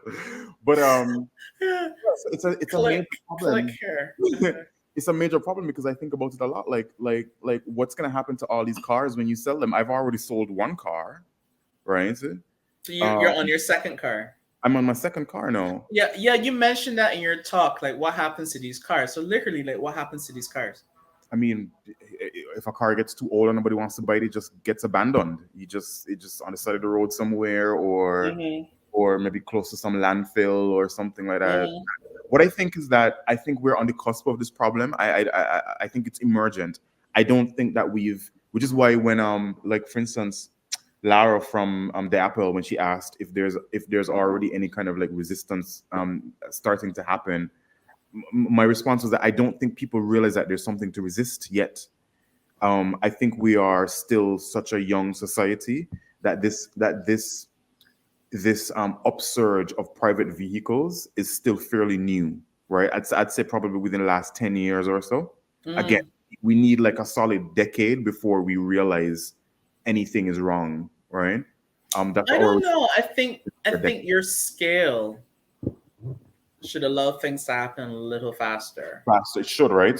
I agree. right? So I It, think when I it's say fast. faster, meaning the impact should be felt faster, but it really depends on the personalities or what people value generally. Like, Exactly. I don't care if there's cars out here once I have my car, you know. Precisely. Precisely. I But I mean, go like, but you're in your car, but you're not moving because there's traffic. Like, what's the point? So the only yeah, reason I'm in the car is because it's air conditioned, because outside is hot. exactly. But Exactly. I would walk, right? So I wouldn't lie to you. Wherever I take the bus, wherever I can, I take the bus, right? Mm. In Um, Barbados. in Barbados, and we have the we have a bus system. We complain about it. Um, depending, like let me see, the government owns a bus company, and then but the larger number of people who move people around are owned privately. So you might have an individual like me that would have a bus that runs a route, right? But there are lots of them, right? But essentially, you never know when the bus is going to come. Mm. They generally know when it's going to come. Um, because obviously drivers may not turn up for work or something's wrong with the bus, so you're competing and anything. But wherever I can, I take the bus because I don't have to think.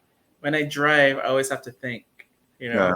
But on the bus, it's like, oh, I can actually prepare for something. Yeah. And preparation doesn't necessarily mean writing, but like mentally Hmm. get into it.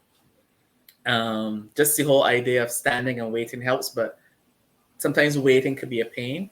Yeah. But Yeah. it'll be great for you guys to really explore I think so too. activating that train track. Like I agree. when you said adding another rail, I don't know how often you stayed in Amsterdam, but all the trams don't they're not dual. They're not dual line trams. What happens is that when they cross the bridge, it does split. The rail splits. I realize that. Yes, it's true. Yeah. So Yeah. it's like I'm like, "Bling." It's like Mhm. Right. we don't need two rails. Like I just need one, and then at certain points it splits and it comes back together, and it splits. They usually split on the bridges, if I remember correctly. So Mm. I thought it was such a really cool way of reducing the amount of infrastructure needed. Yeah, That's because something you could probably use as a facilitate possibility. will carry Yeah. away with So that. they're going both ways, but you don't need to lay more track. You literally have to have a side piece. um, Mhm. yeah, I really like keep writing about it. I'll support you because I'm really interested in mass transit in the Caribbean, like in a meaningful way. You know. Yeah, I think it would revolutionize things because it's something I realized being here as well that Mhm, like you rightly said, when you know when the next to the exact minute when the next tram is gonna come, right? mhm, You're able to plan your schedule so much better, and being mhm, able to plan better, mhm, it lends itself to greater social cohesion because it's easier to meet people, to have a social life, You have less excuses. You can't say, "Oh well, I don't know how to get there. I don't know where it is. I don't know whatever it is." You're not late for things as much. You're not missing out on stuff. Um, everybody can culminate at the exact same place at the exact same time. No, I don't know how that's going to work with Caribbean people who are always late, but Yeah, but we're always late for that reason. well, Because I think part of the reason is that we're under resourced, right? I think we're under resourced. Well, it's an interesting question, because I think there's something. I think it's both. I think one, the resources allow us to fall back on that lack of efficiency, right? But then there's something on the other side of that where we kind of embrace this cultural narrative that Caribbean people are more laid back, and we're not as hard-assed as like the Europeans, and we're not as anxious and whatever it is. So if you tell us 6 o'clock, we're gonna be like, 7 is fine, and that's kind of part of our identity or whatever it is. But I think that when a system is in place that encourages that efficiency and that precision, I think you'll see more people naturally shifting their tendency, because there are people in the Caribbean who have shit to do. Like, you got stuff that you gotta get done. Much as we like to pretend that we are these laid back people and whatever it is, we're also trying to live and work and do stuff. And when you have things that you need to get, places where you need to be at a certain time, or you miss out on opportunities, then some things. What it's gonna do as well is that it's also gonna level out the competencies too, because if you were to implement a precise tram system, one where it's not people sticking out their hand in the road to stop a bus, it's not the bus is gonna come whenever it comes, it's not, yo driver, let me give you a $5 or something, and you drop me up the road, up the hill, come off the route. The rain coming, man, I'm here get wet, you know, nothing all that kind of stuff, right? If it's just a simple system where these are the stops, this is the time where it stops, you look in the app, this is what it is, whatever it is, what's going to happen is within a year or so, the people who are always late for things, because they have less of an excuse, they're going to fall away and be less tolerated, and make way for the people who are more on time and who are showing up. Because like, for instance, if it's an entrepreneurial endeavor, for instance, if you are part of the gig economy, you're working for yourself or whatever it is, and you are showing up late for things. No, because we're in this laid back system, you could say, well, the bus and the this and the dance, and well, you don't have that excuse with a precise running tram system. You just don't have that excuse. If you miss the tram, it's because you missed the tram. You didn't wake up on time. You can't bring that excuse. And what's going to happen is that the people who are worthy of that opportunity, who are willing to show up on time, are going to get that opportunity. And people are going to be forced to, well, not forced, but they're going to be more encouraged to stretch towards that ideal. That's I think in behavior change. A lot of the times it's we tend to feel as though people need their hands to be held, but a lot of the times you kind of just need to there's a little bit of hand holding, but there's also a little push factor as well, and people kind of want more push than they like to admit.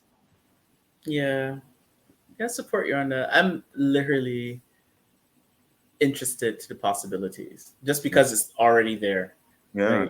And also when you think of the tourism factor as well, I wish I had made more of a point about this, because for an island that relies so heavily on tourism, and in particular the one-day cruise passenger tourism, and we want to get more and more cruise ships. So we'll build another cruise pier. Oh, for sure.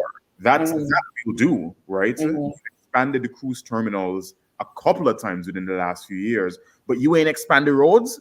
So when these more cruise ship passengers come in, these million cruise passengers that you're building more ports for, they're gonna drive on the same roads that have not expanded. They're not. They're gonna stay on the street.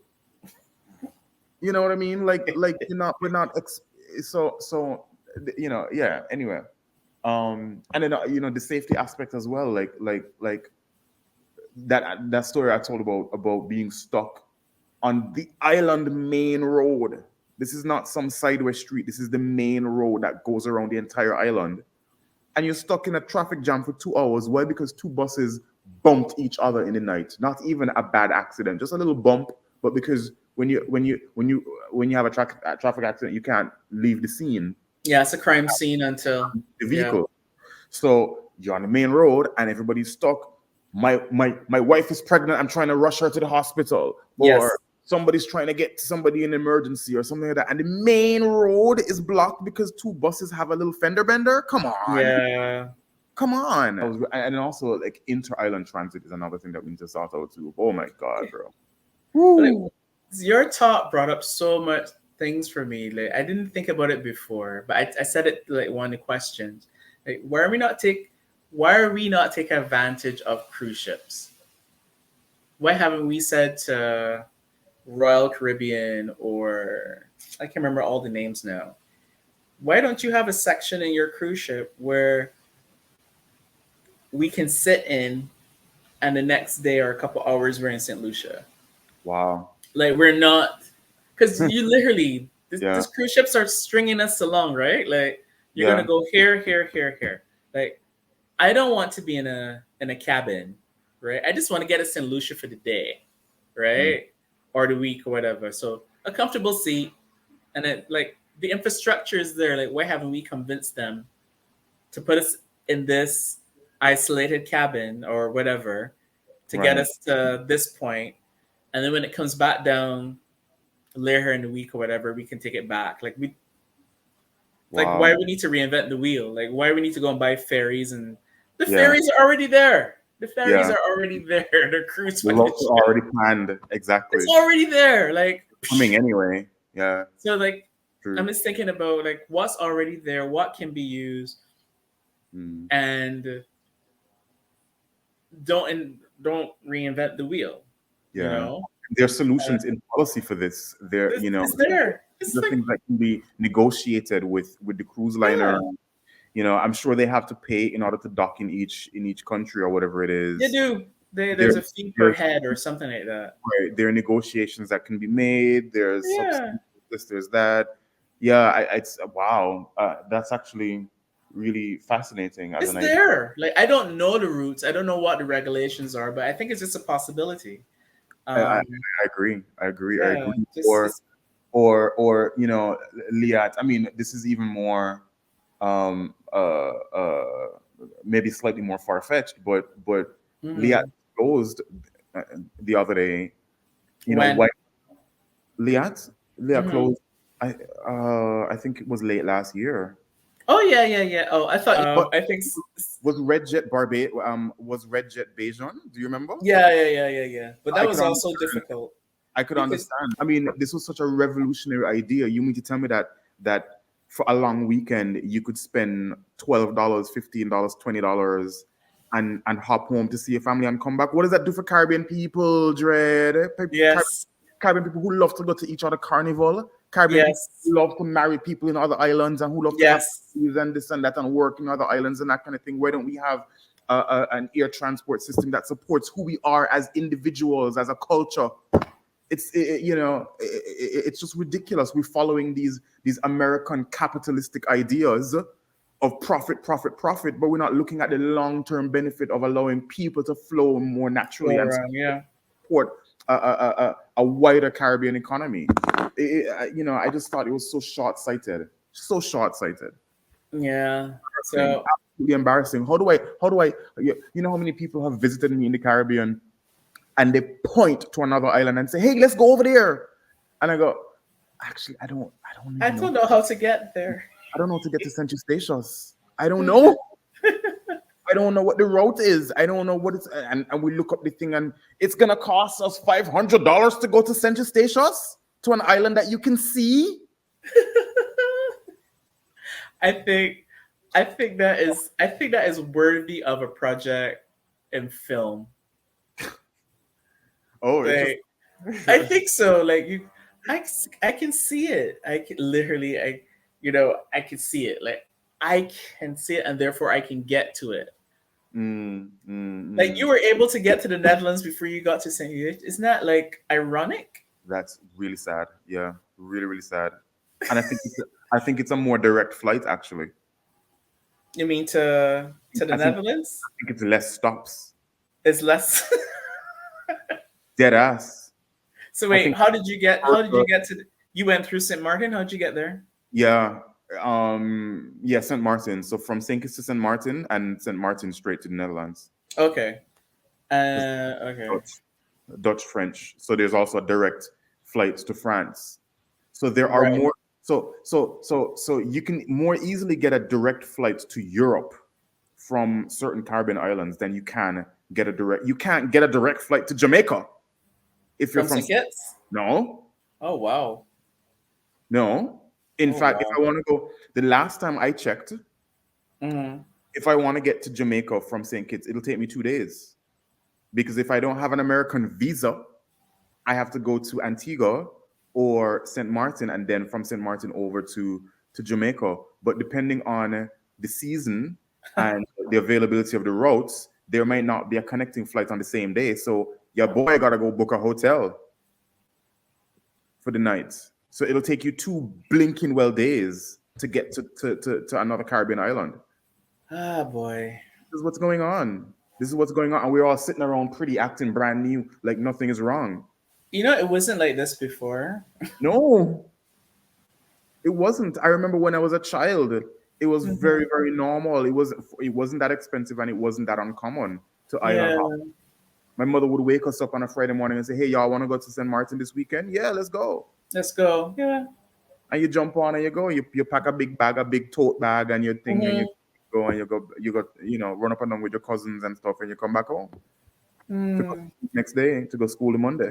That was a normal thing. And That I, was I normal. and a Yeah. sing, in the 90s, a single mother of 3 boys could do that.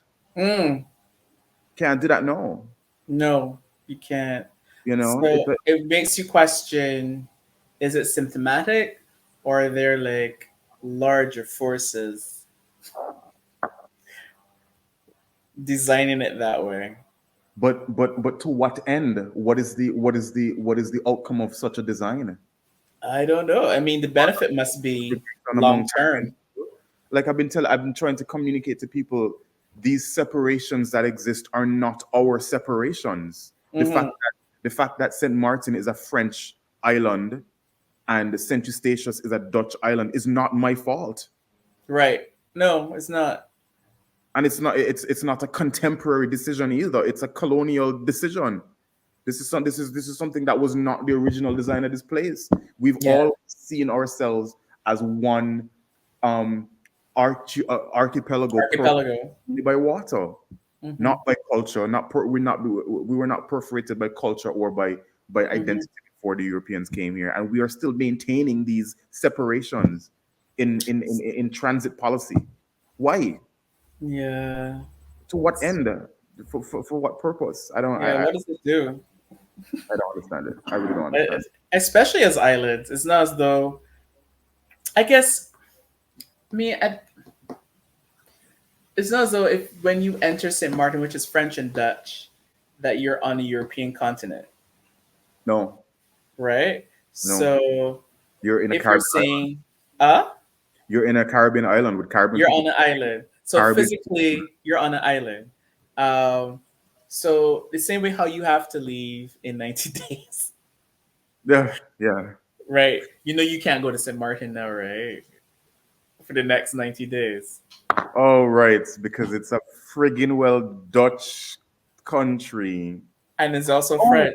but wait, isn't that an EU thing? Oh shit! But it was There, still a, yeah. it was still a, Yes. wow, wow, Uh, uh. wow. Wow. That just hits. And no hit you right. That's crazy, It's yo. crazy. I'll block a road and burn some tire. You know what I mean, Dread? Really? That's what you learned from your time No. in Jamaica? Part of why I chose Mona was because Mona, Mona was traditionally known as like the rebel campus. It's like where people the most rebellions and revolts and stuff happen. And I really wanted. I don't know how true that is.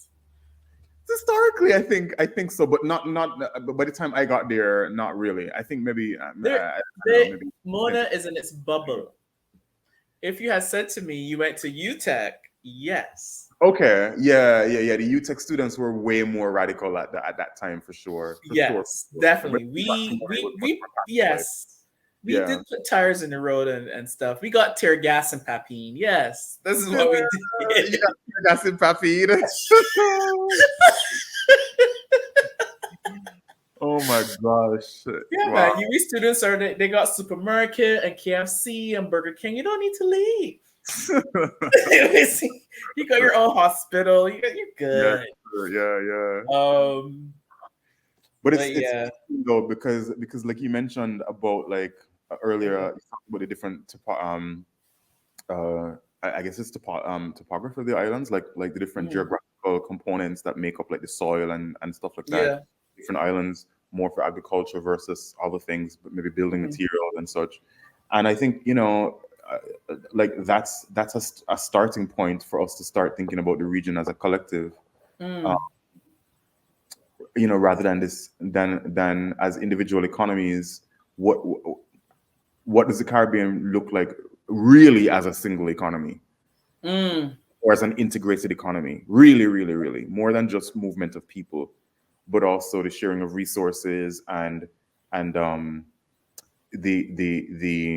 sort of compartmentalization of industry within the different islands, for a collective purpose. That's a thing to think about. Or more. Just do. I think sometimes a lot of the population are actually doing it already. Is to really find them, I can't cite any examples where, as a collective of varying islands, are working together at different levels, doing different things, and highlight and say, okay, these are our stories. It doesn't necessarily have to be success, but these are our stories. These are the things that are happening. And I wanted, that brought up for me, I keep referring to your talk. What's the name of that garden that the Tainos would have made together? The Kunoko. The Kunoko. If you use as a template that each island is a Kunoko, where I believe that they were planted seasonally. They were planted, it's almost like they planted fit for purpose. Like these plants work here in this soil at this time. And if each island, like literally the things that you are planting to sustain yourself, not necessarily plants, as in literally physical plants, but these are the systems, actions, resources within this island serves a larger organism. Yes. What do you call it?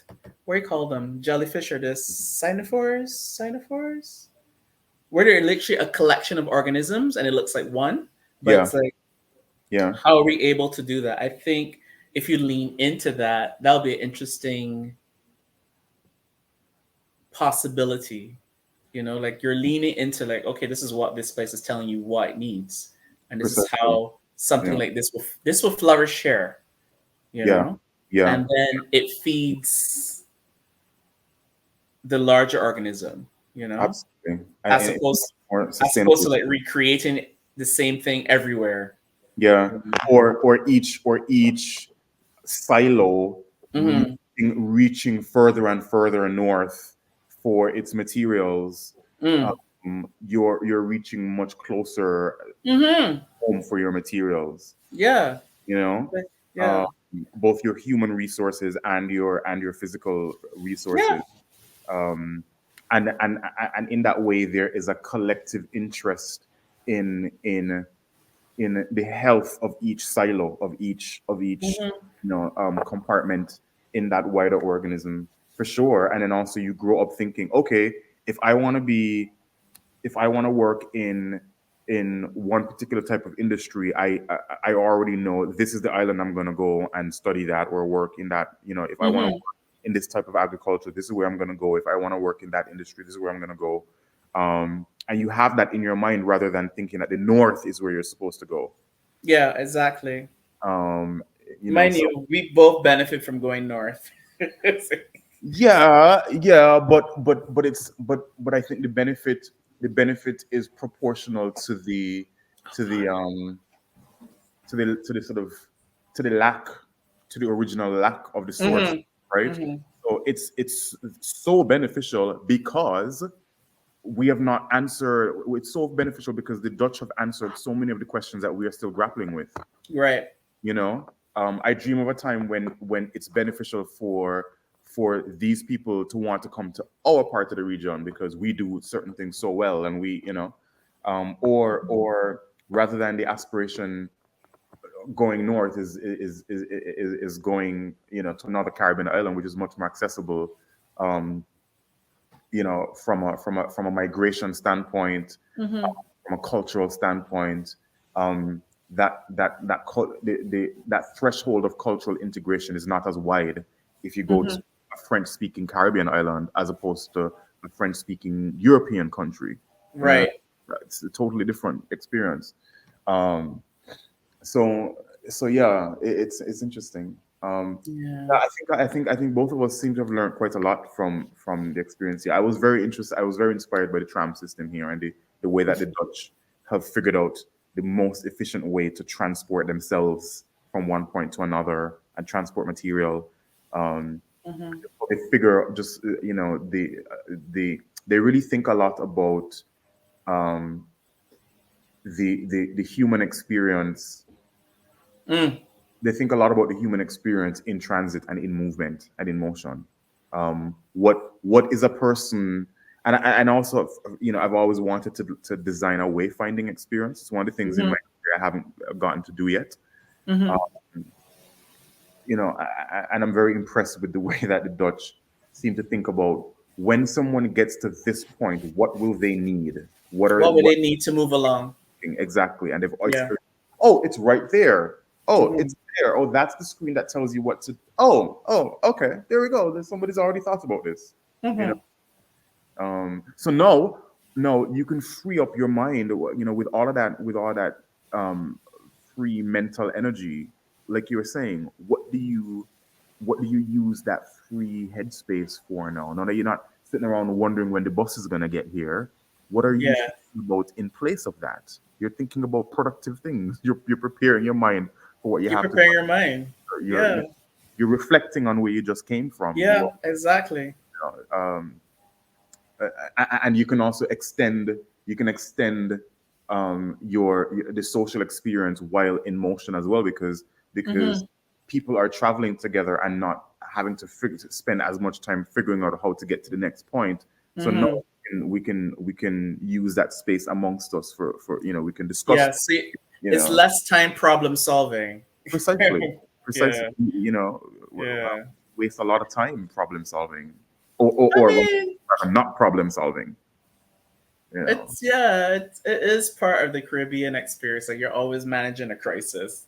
Every day. The bus breakdown. I didn't get home. Or if the bus hasn't broken down, the bus man is taking some off route to go some someplace to go do something, to go drop somebody because they don't want it or whatever. I know you were late.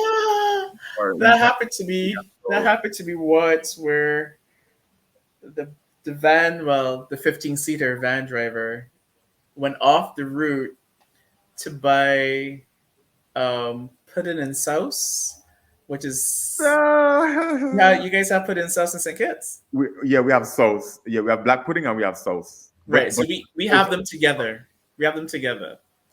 Oh. And he went. So we had to wait until he ordered it. Like I was like, "Is this happening?" And he got his lunch, and we're all late. But all Barbadians, we will grumble. We're not going to say anything to him. We're just going to say stuff off our breath. And I go like, "We are the reason he's able to do this." Yeah. Like, why didn't we all get out, walk back to the bus stop, and get just to like punish you? Like, you would not do this again. But yeah, I find that funny because the reason why we're so good is the reason why we're so bad. You know, it's like there is value in a van driver feeling confident enough to come off the route, which is illegal, to take home somebody. You know, like right up to their door because they have like 6 and 7 bags of groceries, or because Granny can't walk up the hill. You know, it's like that's lovely, but at the same time, it isn't. A part of that also is a wider problem, is because we have not optimized our accessibility in the Caribbean either. So exactly. The reason she can't get to where she's going after she gets off of the bus is because you don't have enough ramps and you don't have enough access points for people who are having mobility issues and all that kind of stuff. So that's where in that we've compensated for that by having the compassion, because sometimes we just think it's like they're trying to make more money, but there's a level of compassion there because they could have said no. So I'm like, I'm gonna celebrate it while it being annoying at the same time. Well, we don't have a choice. Can you do both?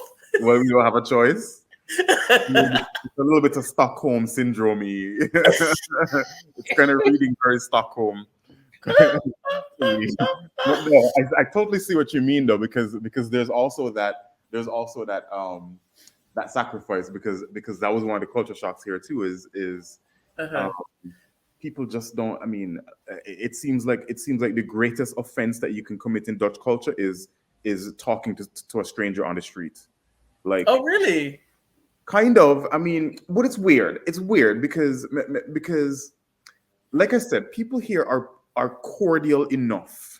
Meaning, if you do break their bubble, right, and actually talk to a person that you don't know and you ask them a question, they'll respond. They'll answer you, very tersely and very, very directly, but they'll respond cordially enough. But you have broken a bubble. That's what's, there is a kind of wait, yeah. How tall are you? I am 6'2". Jesus. And then that's with your hair up or your hair down? Like, how tall are you? That's just with my hair down. That's just with my, maybe I'm like 6 here. You're of African descent? Afro-Syrian. Okay. You're a big guy. Intimidating. You think I'm intimidating? Your smile is intimidating. What? Like, I'm afraid of this man. but they're taller than me. They're like trees. They're like redwoods.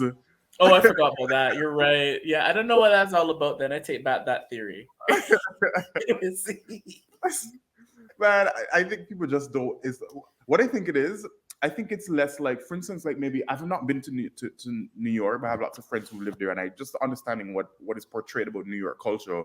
It is much more of an aggressive. It's less like a bubble and more like a wall that people have up, right?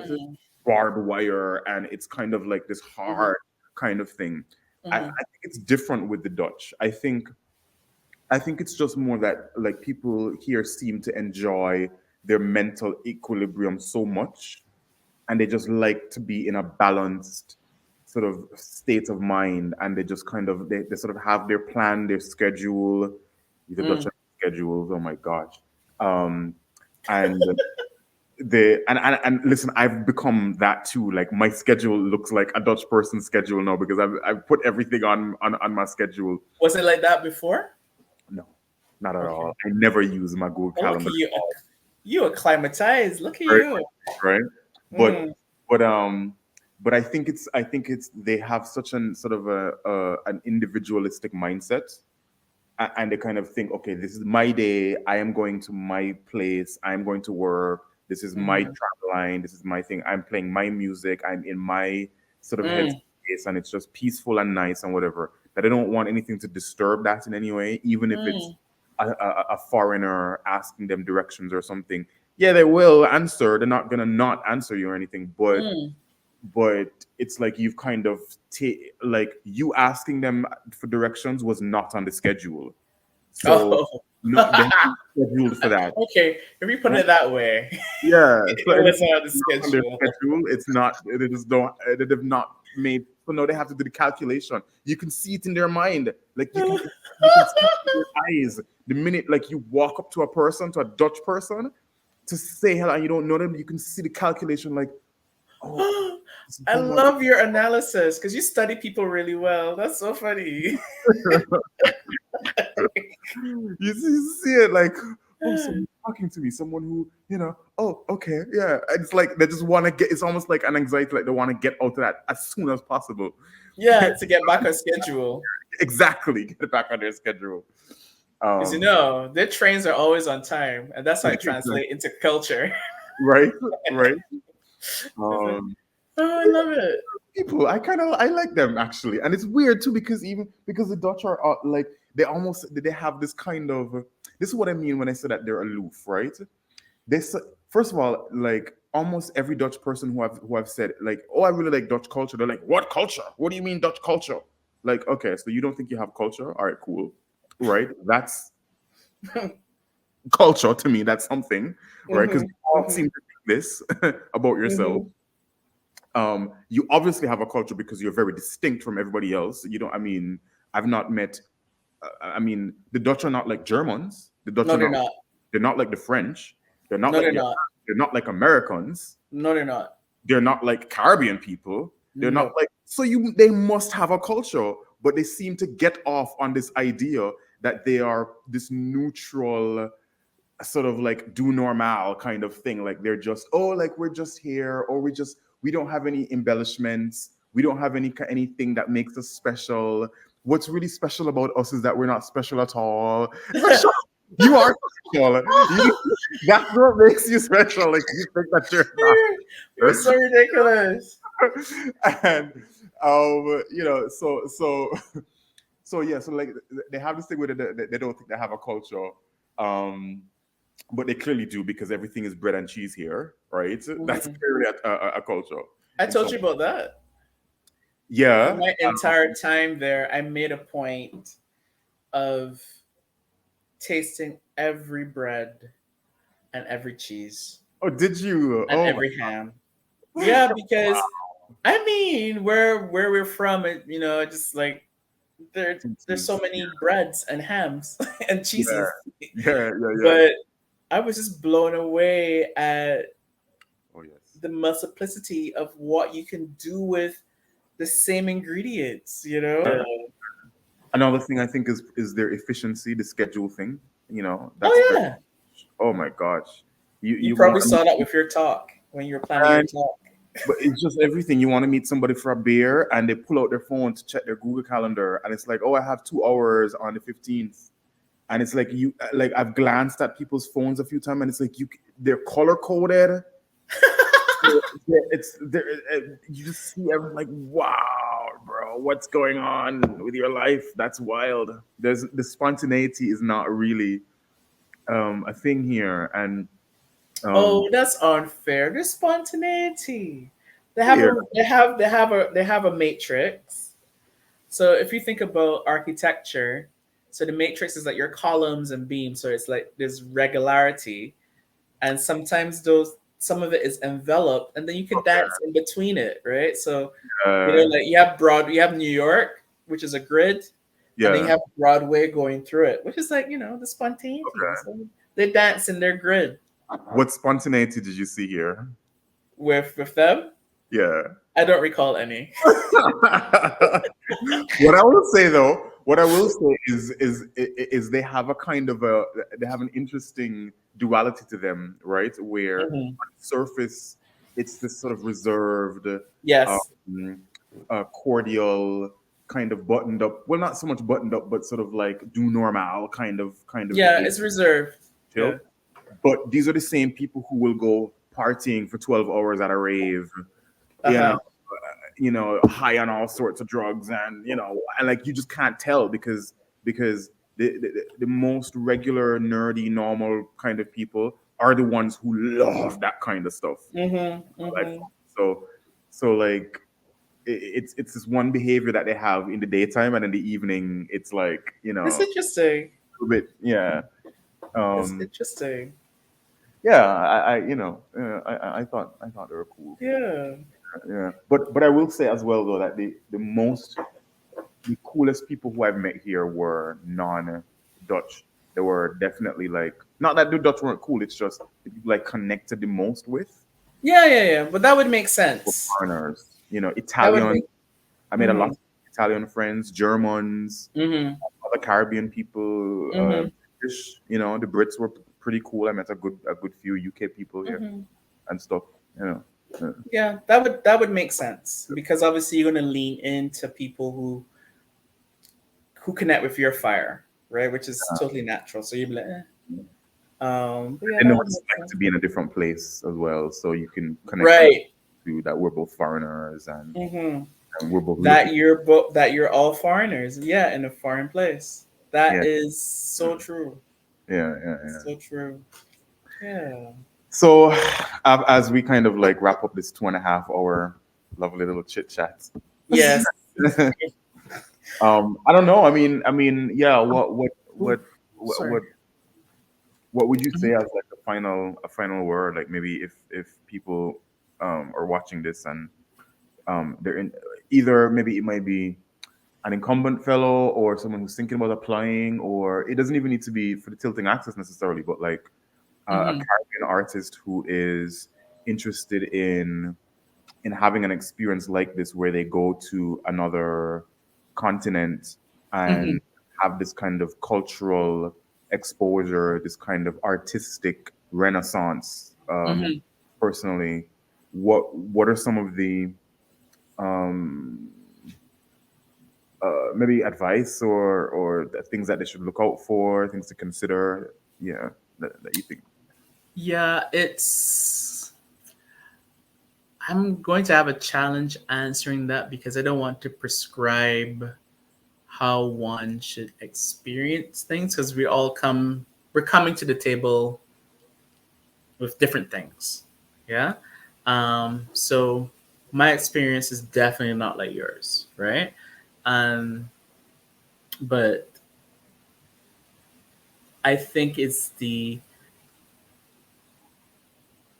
experience itself and to be open to the experience and see how you are responding to that experience. I think that is key, to be open to acknowledge the things that you're feeling as it's happening to you, because even as that's also a way of learning and growing, and that we take it for granted. um, I think a lot of us have prescriptions on how things should go, um, and it depends, as you said, like the personality type, how you're going to approach things. But just to be, because it's a new experience. Like you're never going to be in a space like that,